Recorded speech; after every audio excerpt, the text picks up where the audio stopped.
Hey, buenos dias, que pasa, you guys? John's Moto Garage. Welcome back to the channel.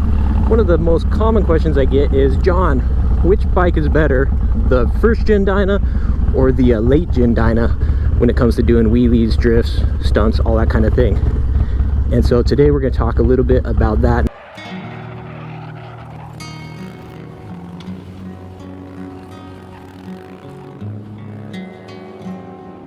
Now, for the record, I'm not the ultimate pro. I'm no Dom 829, I'm no Seabear Stunts, I'm no Slick, I'm no Dyna Dave 85. Anyway, you get the point. There's a ton of dudes who are way more qualified to talk about this kind of thing, but unfortunately, despite all my efforts, none of them are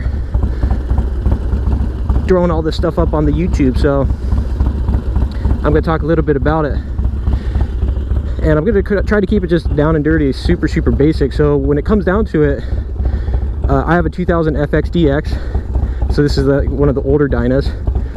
The first bike I had was a 2013 Dyna FXDB Street Bob, so that was one of the later gen Dynas. Let's try to break it down. Sportster, that's going to be your easiest bet. Probably the easiest canvas to start with because you don't have to do the oil pan mod. It's a lot smaller, and so generally speaking, it's just going to be easier to get started on the Sportster for the wheelies.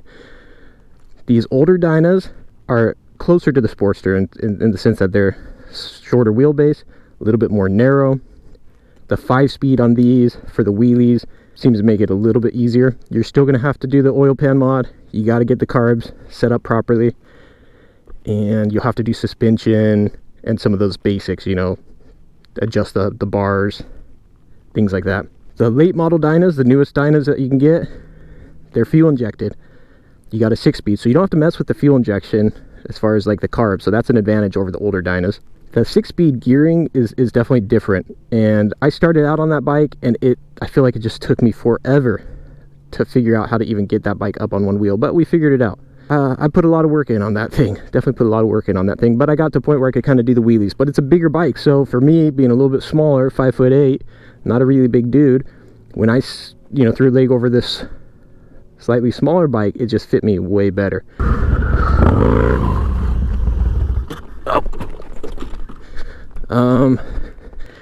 And so those are all the different things you have to keep in mind. You know, are you on the taller side? Do you want to be messing with carbs, or are you cool with the fuel injection?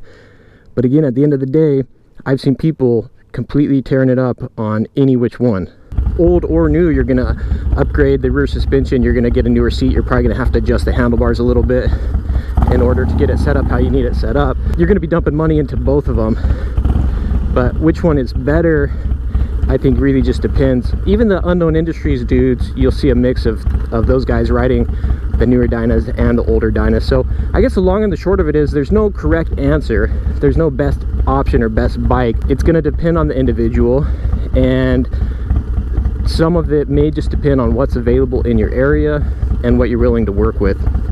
If you want to get the Harley wheelies badly enough, you'll be able to pull it off on any of the bikes, whether it be a Sportster, old Dyna, new Dyna, road glide. It really won't matter. So again, it doesn't really matter so much the bike as much as it is the individual and the work that they're putting in on the bike.